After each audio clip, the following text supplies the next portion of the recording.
Ever dreamed of exploring the Philippines but worried about the cost? Well, get ready to change your mind. Navigating the archipelagic wonders of this country on a lean budget challenges the notion that paradise is exclusive. Today, we're revealing the strategic island hopping routes, leveraging local transport, and uncovering hidden affordable accommodations that empower intrepid explorers to maximize their adventure without compromising the experience. This is your ultimate guide to backpacking the Philippines on a budget. Let's start with the most popular routes. First up, the Northern Loop covering Palawan, specifically Coron and El Nido. To maximize your island time and minimize those pesky time-consuming transfers, here's the secret. Fly into either Coron or Puerto Princesa, and then take a fast ferry between Coron and El Nido. This direct sea route saves you from backtracking and gives you more time for those jaw-dropping lagoons. Booking ferries in advance, especially during peak season, is a game-changer. This route is famous for a reason, but with smart planning, you can avoid the biggest crowds and costs. Next, let's head to the heart of the country with the Central Visayas Gem Route, Cebu-Bohol, and Siquijor. What makes this trio so perfect for budget travelers is the incredible network of efficient and cheap ferries. You can easily hop from Cebu City to Bohol to see the Chocolate Hills and Tarsiers, then take another short ferry ride to the mystical island of Siquijor. The connections are frequent and well-established, meaning you can create a seamless itinerary without expensive domestic flights. It's a classic for a reason and offers a fantastic mix of beaches, nature, and culture. Now, want to really get off the beaten path and escape the tourist traps? Let's talk about some lesser-known islands that are easily accessible by public transport. Think about Isla de Gigantes, a stunning group of islands off the coast of Iloilo. You can get there via a public pump boat, and the experience is raw and authentic. Another gem is Malapascua, just north of Cebu, famous for thresher shark diving, but also offering laid-back beaches you can reach by a combination of bus and boat. These places offer a glimpse into a more untouched side of the Philippines, and your wallet will thank you for it. Accommodation can be your biggest expense, but it doesn't have to be. Let's uncover the world of guest houses, homestays, and budget resorts. In places like Port Barton, in Palawan, or on the island of Siquijor, you'll find charming bamboo huts right on the beach for a fraction of the price of a hotel. Websites like Agoda or Booking.com are great, but don't underestimate the power of just showing up, especially in less touristy areas. You can often find unlisted gems and negotiate a better price in person. Look for places with local charm. You'll get stunning views and an authentic experience all in one. Alright, let's talk about one of the best parts of traveling: the food. You can eat like a king in the Philippines without breaking the bank. The secret: master the art of the carinderia. These are local, family-run eateries you'll find everywhere, serving up delicious, home-cooked Filipino dishes.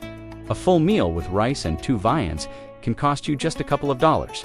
Also, don't be shy about exploring local markets. You can buy incredible fresh produce like mangoes, bananas, and coconuts for pennies. It's the perfect way to have a healthy, delicious, and incredibly cheap meal. Now, for a crucial skill: haggling. When you're at local markets or hiring a tricycle for a ride, a bit of friendly negotiation is expected.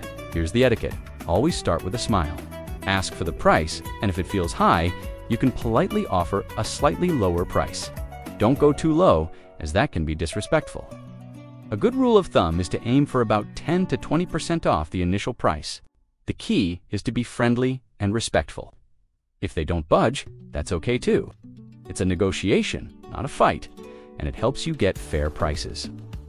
Getting between the islands is the core of any Philippine adventure. To save big, you need to maximize the Ro-Ro ferries and slow boats. Ro-Ro stands for roll-on, roll-off, and these are large ferries that carry everything from people to buses. They are significantly cheaper than fast ferries or flights, especially for longer distances like Manila to Palawan. The journey is part of the adventure. You'll travel alongside locals, and you can even book a simple bunk for overnight trips. It's slow travel at its best, saving you money and giving you a unique cultural experience. Once you're on an island, you need to get around. This is where the tricycle and jeepney survival guide comes in.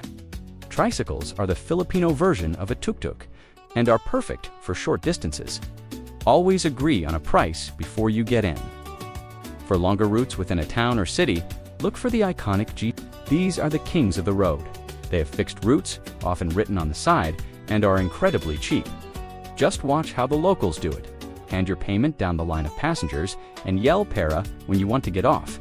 It's an experience in itself. What about ride-sharing apps? In major cities like Manila and Cebu, Grab is your best friend. It's reliable, the prices are fixed, and it saves you the hassle of haggling with taxis. However, once you get out of the big urban centers, Grab becomes less common. This is when you should opt for local public buses, or vans, known as V-hires. They connect most towns and are the go-to transport for locals. They're cheap, efficient, and a great way to see the countryside. So use apps where they work, but embrace local transport everywhere else. The best things in life are free, right? This is especially true in the Philippines. You can have an amazing time with plenty of free and low-cost activities. Beach hopping is an obvious one. Many of the world's best beaches are public and completely free to enjoy.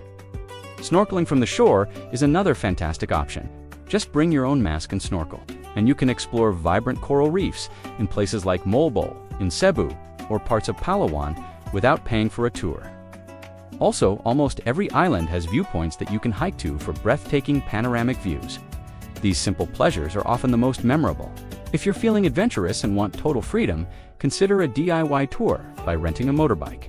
It's a popular way to explore islands like Siargao, Bohol, or Siquijor at your own pace. You can discover hidden waterfalls, empty beaches, and local villages that tour groups would never see. But please, be safe. Always wear a helmet. Make sure you have an international driving permit if required. And never ever ride beyond your skill level. Renting a scooter can be incredibly liberating and cost-effective, but safety is your #1 priority. Finally, my most important tip: leverage local connections. Filipinos are some of the most hospitable people in the world. Don't be afraid to strike up a conversation with the staff at your guest house, the vendor at the market, or the person sitting next to you on the jeepney. Ask them for their favorite spots, where they like to eat, or what they do for fun. They will often point you to incredible, budget-friendly activities and places that you'll never find in a guidebook.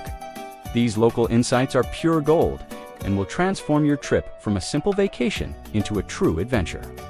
So there you have it. Backpacking the Philippines on a budget isn't just possible, it's an incredible way to experience the heart and soul of this beautiful country.